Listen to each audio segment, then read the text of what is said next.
estava vendo algumas coisas sobre física quântica. E é claro que eu não sou um estudioso ou um acadêmico do assunto, mas me interessa bastante.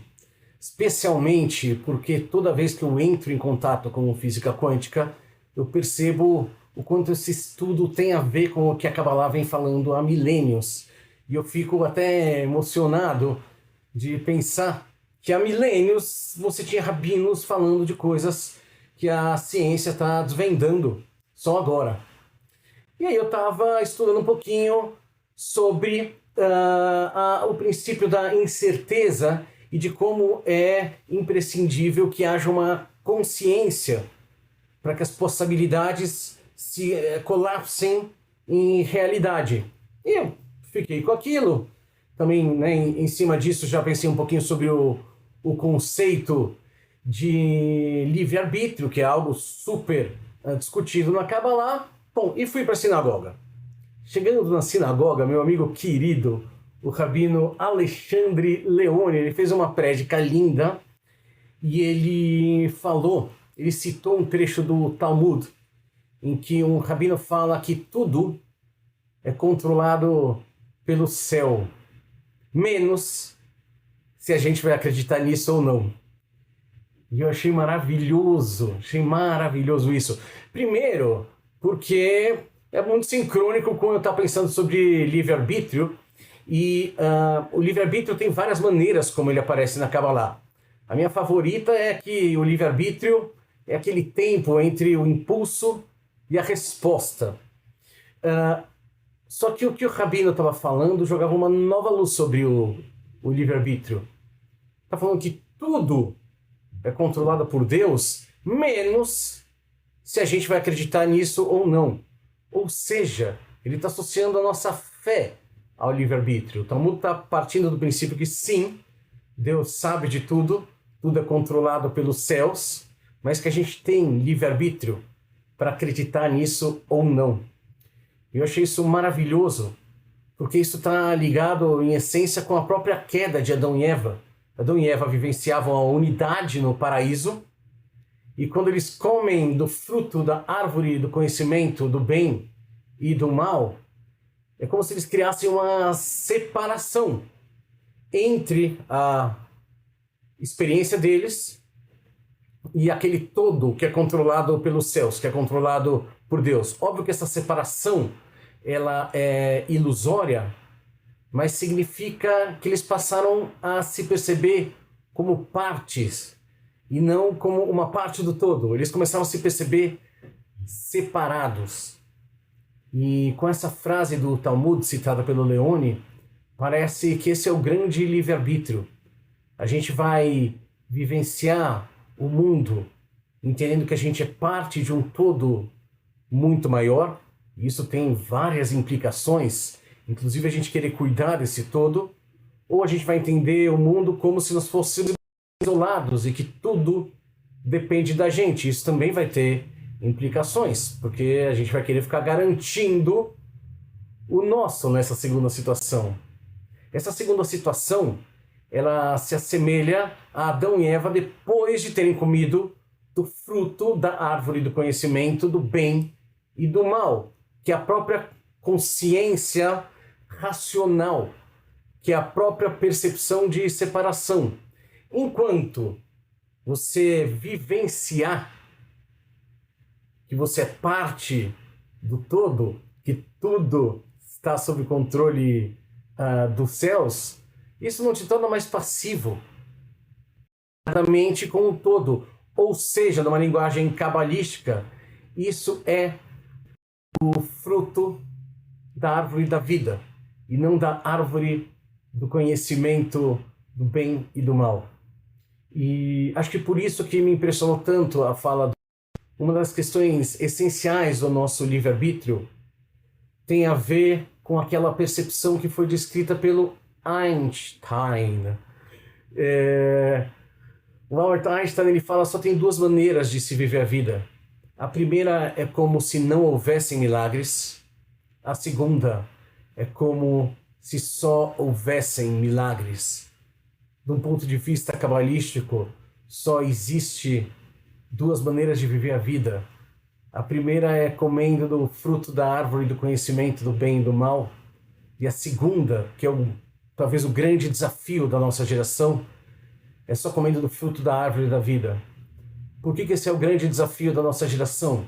Porque a nossa geração foi muito educada em função da racionalidade, da produtividade, da conquista exterior do mundo.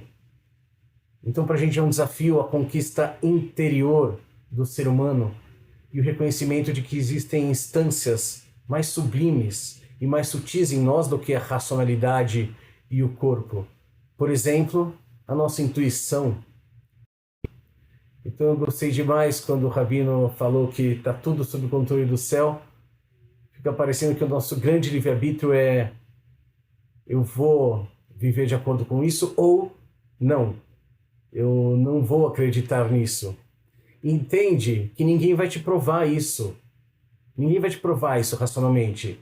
Se alguém te provar Deus racionalmente, aí você não precisa mais acreditar. E o que a gente está falando aqui é de fé, que é algo que está acima da razão, que é algo que passa novamente pela intuição e pela sabedoria. Quando o Rabino falou que essa frase que eu já citei algumas vezes, ele falou em termos da frase original do Talmud, que falava em Irat Hashamayim, temor dos céus. Então tudo é controlado pelos céus, menos o temor dos céus. Irat Hashamayim. E esse temor dos céus, temer os céus, não significa ter medo, significa entender que a gente é parte de algo muito maior.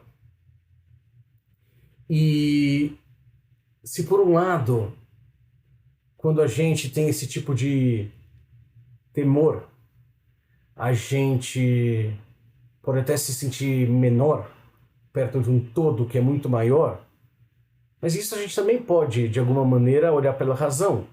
Quantas gerações existiram antes da gente? Qual o tamanho do mundo ou da humanidade perto do tamanho da gente? Então, se a gente pode, por um lado, se sentir um pedaço pequeno de um todo, por outro lado, a gente pode ser muito mais forte assim.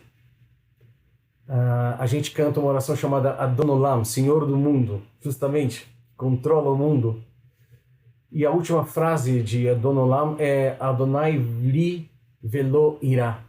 Então, se por um lado essa crença em Deus, esse temor aos céus, ele pode revelar o quanto a gente, por outro lado, é imenso por fazer parte do todo, ele certamente também pode nos inspirar coragem. A mesma palavra, Irat Hashamayim, temor a Deus, aparece no final do Kabbalat Shabbat em Adonai li velo irá. Deus está comigo e nada temerei. Para Kabbalah, Deus é tudo aquilo que foi, tudo aquilo que é e tudo aquilo que será. E isso nos traz uma paz enorme e um caminho para a integridade muito bom, porque se Deus é tudo que foi, não tem sentido para ficar melancólico ou se sentindo vitimizado ou injustiçado com a vida, dizendo que a vida não deveria ter acontecido da maneira que foi. Ué, se a vida não deveria ter acontecido da maneira que foi, é como falar que você sabe mais sobre a vida do que o próprio Deus. Porque Deus é o que foi, o que é, o que será. Se Deus é tudo o que foi, o que é, o que será, eu não apenas faço as pazes com o passado, mas eu também posso viver o presente com toda a entrega e potência, porque Deus é exatamente como é. Ele não é como eu quero que ele seja, ele é como ele é. E aí, além dessa emuná, que é uma fé irrestrita no que foi e no que é, eu também posso caminhar para frente com segurança. Adonai li velo irá, Deus está comigo e nada temerei. Afinal de contas, Deus não é apenas tudo aquilo que foi e o que é, mas Deus também é aquilo que será. Então, da mesma maneira que, segundo a física quântica, A realidade depende do observador para ser colapsada. As possibilidades dependem do observador para se colapsar. Isso vale para a nossa vida. Será que a gente vai viver a vida só no âmbito da nossa mente, do nosso corpo, como se fôssemos algo separado? Ou a gente vai viver a vida com um exercício prático e cotidiano da fé, percebendo que existe uma raiz comum, não só para toda a humanidade, mas para tudo? Exercício de fé, de emuná, isso não é instantâneo para todo mundo, porque a gente foi muito acostumado na razão. E aí ajuda muito a gente lembrar que emuná, fé, vem da palavra emun, músculo. A fé, nesse sentido, ela é que nem um músculo. A gente escolhe ir para academia e aí vai malhando dia a dia até ficar forte. A mesma coisa para a fé. A gente escolhe vivenciar a vida dessa, mas percorrendo os 20 centímetros mais difíceis para uma pessoa percorrer, que são entre a mente e o coração da pessoa. A gente escolhe viver a partir da alma. A gente escolhe viver a partir daquilo que é eterno em nós. E a partir desse ponto de vista, Adonai li velo irá. Deus está comigo e eu nada temerei. Boa jornada.